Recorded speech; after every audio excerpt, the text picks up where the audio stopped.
Ninsab pożittiv ħafna li is-sens komun se jirrenja sabiex l-ispazju ta' bejn il-Parlament, it-Teatru Rjal u l-Kavallier ta' San Ġagbu jibqa' miftuħ għal pubbliku u mhux mittiefes minn ebda tip ta' deċiżjoni oħra. Sostna dan iċ-ċermen tal-Fondazzjoni Valletta 2018 Micallef waqt konferenza dwar ir-rilokazzjoni tal-monti. Wara li fl-aħħar jiem tqajmet kontroversja dwar il-post fejn se jkun rilokat il-monti u id-disinn tal-Barkarelli, Micallef fisser kif il-Fondazzjoni V18 kienet proattiva fil-pożizzjoni li ħadet fil-konfront ta' dan kollu.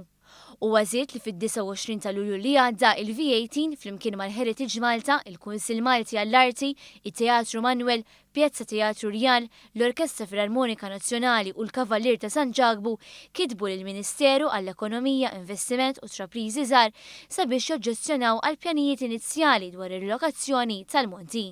Pjanijiet li kienu se jestendu l-monti għall-ispazju miftuħ ta' bejn il-Parlament u t-Teatru Rjal sa' din Pjazza Ġan della Valletta.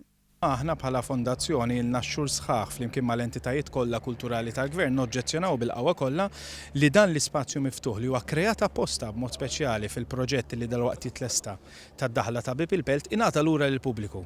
Dan huwa spazju li għandu jibqa' miftuħ għall-pubbliku u wkoll għandu jibqa' jirrispetta l-aspett arkitettoniku ta' dan il-proġett.